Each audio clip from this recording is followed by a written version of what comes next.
Good morning class 7। आइए पढ़ते हैं तृतीय पाठ संस्कृत। ईश्वर यत् करोति शोभनमेव करोति। ईश्वर जो करता है अच्छा करता है। एकस्मिन् नगरे एक नृप आसन शासनम करोति स्म। किसी राज्य में एक राजा राज्य करता था। तस्य एक आमात्य आसीत्। उसका एक मंत्री था। स ईश्वरस्य परम भक्त आसीत्। जो ईश्वर का परम भक्त था। स नित्यं कथयति स्म यत् ईश्वर यत् करोति शोभनमेव करोति। वह हमेशा कहता था ईश्वर जो करता है अच्छा ही करता है। एकदा आमात्यस्य पुत्र मृत्यु अभवत्। एक बार उसके पुत्र की मृत्यु हो गई। तथापि स अकथयत् ईश्वर यत् करोति शोभनमेव एव करोति। तभी उसने यही कहा ईश्वर जो करता है अच्छा ही करता है। कश्चित् कालांतर नृपस्य अंगुली छुरिकया छिन्नाभवत्। कुछ समय बाद एक दिन राजा की उंगली चाकू से गलती से कट गई। आमात्य तथैव अकथयत् अतएव नृप आमात्याय क्रुद्धत्यं कालांतरे यदा नृपस्य पीड़ा।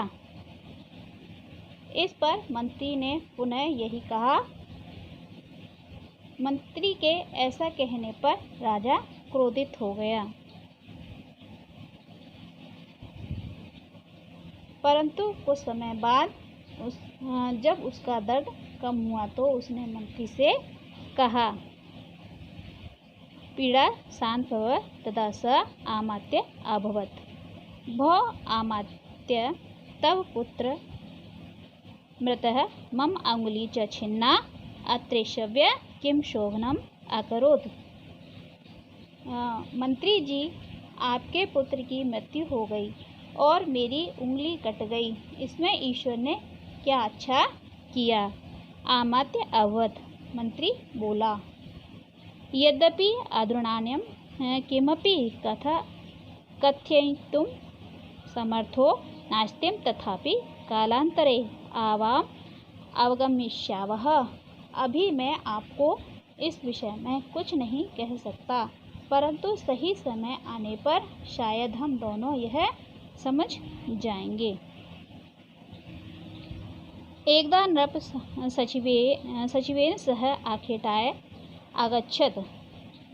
तब वने सहचरे केचन दस्यव आगच्छन्। एक बार राजा मंत्री के साथ शिकार खेलने जंगल गया।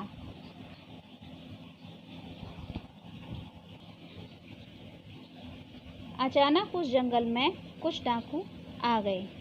ते तो उभो गृहीत्वा दैत्योराजस्य समीपम आनयत्। उन्होंने राजा और मंत्री को पकड़कर अपने सरदार के सामने पेश किया। तत्र देवे बलि कार्यम सज्जनम आसीत्। दस्युत आत्मच प्रक्षितम अस्ति तब पुत्रः। वहाँ देवी को बलि दी जाने की तैयारी चल रही थी। डाकुओं के सरदार ने मंत्री से पूछा क्या तुम्हारा कोई पुत्र है। आमात्य अभवत्। मंत्री ने कहा आसीत् परम सह मृत था, लेकिन उसकी मृत्यु हो चुकी है। अधुना नास्ति। सरदार ने अपने सेवकों से कहा सभृत्यान अकथयत् मूर्खा। अरे मूर्खों, अस्माकं देवी पुत्रहीनस्य बलि न वांछित। हमारी देवी एक पुत्रहीन की बलि कभी स्वीकार नहीं करती। त्रहि एनम त्यजेत तदा दस्यव नृप आनयत्। इसे छोड़ दो। इसके बाद राजा को बलि के लिए लाया गया। सहसा दस्युराजस्य दृष्टि नृपस्य छिन्नायाम अंगुल्याम अपतत्। अचानक सरदार की नज़र राजा की कटी हुई उंगली पर गई। सभृत्यान अकथयत् रे मूर्खा, अस्माकं देवी अंगहीनस्यापि बलिं न वाञ्छित, अतः एनमपि त्यजत।